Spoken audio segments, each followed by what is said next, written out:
everybody, what's up? Welcome back to my YouTube channel. My name is Courtney. If you're new here, we talk about astrology, spirituality, everything I'm curious about, everything that's going on inside my head, you name it, I'm gonna talk about it because it's my channel and I do what I want. No, it's a spiritual lifestyle channel, but I can do what I want, so there's also that. Anyway, welcome back to my YouTube channel. Today we're gonna talk about the houses in astrology. I really wanna be able to give you guys more information on how to break down astrology in different ways. If you are somebody who wants to take your astrology learning to the next level, I do have a course called Astro 101, and it breaks down all of the basics of astrology, which I will link below, and you guys can grab it if you want. But for today, what we're going to talk about are the houses in astrology. So I'm so excited to talk about this because obviously the houses can, well, I'm going to talk about more about the houses and bring in some different ways that you can work with it. But in order to get there, first we have to talk about what the houses are. So what are the houses? Well, in our lovely birth chart, which looks like this, each of those little pie places, those are houses.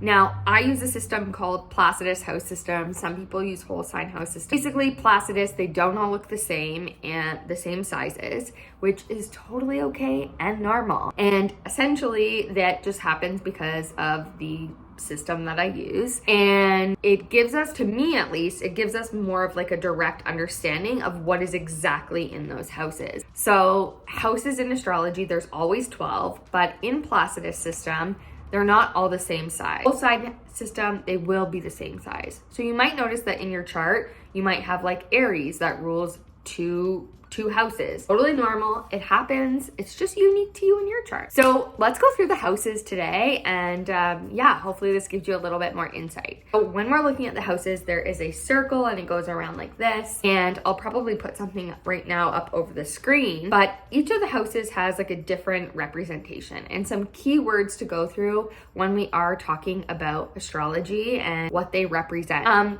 I actually like to talk about the houses as if they were like a festival. You know how like you go to a festival and there's all these different kind of rooms or like fun vibe? Well, each house has a different vibe. So the first house is all about the self. The first house out of the gate, it's ruled by Aries, and it's all about the self, the body, the relationship to self, how we kind of appear in the world or our appearance out into the world. And this can really show us how our personality shows up, how we, you know, the relationship we have to ourself and our self-image. It's all about the self. Then the second house. The second house is all about our finances, but in a way that's more about our material goods and possessions. It can be about our physical manifestations like a couch or a pillow or clothing, but it's also about our worth and our value and what we value and how we value it. And it can show us a lot about our money story, actually. And then the third house is all about our communication style. It's about how we speak, who we communicate with. It's also our relationship to our siblings and kind of like shows us our closer to home environment and people that we can network with. Also a big one for social media. Number 4, so the fourth house is all about our root, our home, family, and foundations. And at the bottom of our chart where we have our home and family and foundations, this is really where we would see our connection to our inner world and what it was like for us in our home life or what kind of roots and foundations we might crave in our lifetime. And then the fifth house is all about our inner child. It's about the things that bring us joy and passion and all of those things that just feel so like fun and joyous. So romance can live there. You know, some good times can live in that house. And fertility is a big one for the fifth house as well. So if this is like a house that, I always tell people like lean into that house because it's the fun house, right? So like if you're at a music festival, the fifth house would be like, oh, I'm picturing a lot of red. I don't know why, but like, or maybe like a slip and slide would be there. I have no idea. That's what I see for that house. You know what? The first house wouldn't even be at the music festival. The first house would be like, you're like getting ready to like get in, or it would be like front stage. Actually, yes. No.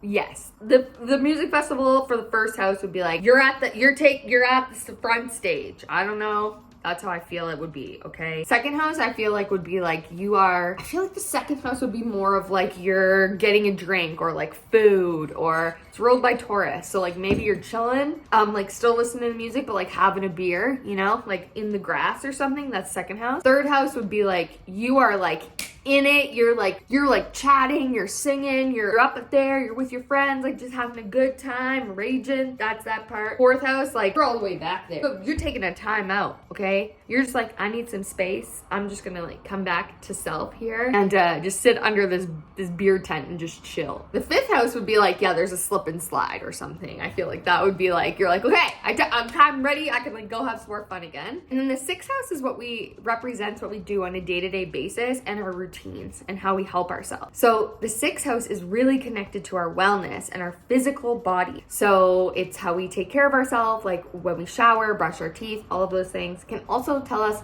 the people that we work with on a day-to-day basis or what kind of work we might do and how we are in service of the world. This is like you're lined up for the bathrooms, like you're like in the powder room, you're fixing your makeup yourself, you know. If you're a girl, like maybe you're in the washroom with the gals just like pumping each other up. That's the sixth house. Seventh house is all about relationships, our one-on-one connections, and our partnerships. So this can be about your business partnerships, marriage. It can be about like your one-on-one connections, any of those things. So essentially the seventh house is all about our connection to one another in partnerships, and also shows us the types of people that we might want to connect with. So you might be having a deep and meaningful with someone in the seventh house at a music festival, or it might be like one of those tents that's like, you know, has like cushions around and you can just like chill and like hear each other talk, but like you can still hear the music, you know, or like there might be some kissing going on. Anyway, then we move into the eighth house. The eighth house is all about what you cannot see that's deeply rooted underneath. The shadow work, our deep feelings, all that stuff that's underneath. It's really connected to like witchy occult energy, debt, taxes, investments, inheritances, anything that is sort of like money from others or outside resources. That's the eighth house. And it's also, like I said, kind of connected to that more mystical energy.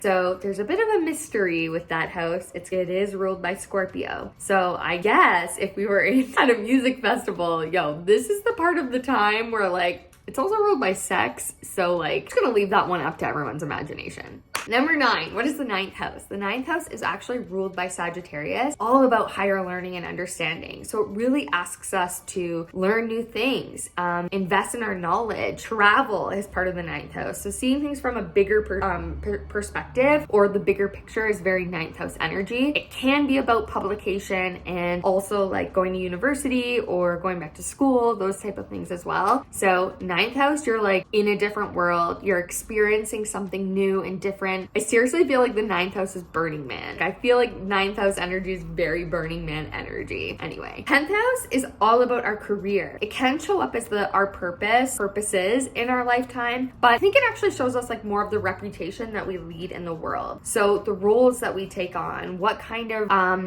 what kind of work we do in a sense. So like you can be a mom and also like maybe in your work, you're a very nurturing person. Maybe there's like an integration there of both. So it's not to say like the 10th house is like, this is your career, this is your work 100%. It kind of goes deeper than that. So 10th house is ruled by Capricorn. So it's a bit more serious. If this was a music festival, someone would be laying down the line in this house. I feel like things would be like, I feel like the 10th house would be like the workers, the people who are like working behind the stage. I don't know necessarily if they're the attendees per se. Anyway, the 11th house is all about the collective. So it's really about the communities, like the people at the music festival who came, the group of people who are there. That's the 11th house. It rules things like our groups of friends, our, again, the greater collective, our big dreams and wishes coming true in the 11th house. So 11th house is really about our outside world and how, showing up in the outer world, or again, like how others are seeing us, because it is on that end of the chart. But for the most part, it shows us how we're showing up within our collective and our friendship groups. If this would be the entire crowd going wild in the music festival, straight up. And then there's the 12th house. The 12th house would be the end of the music festival where things are just getting weird and you're like, where's the after party? That is the 12th house. Or like when you go back to your camp and you're just like,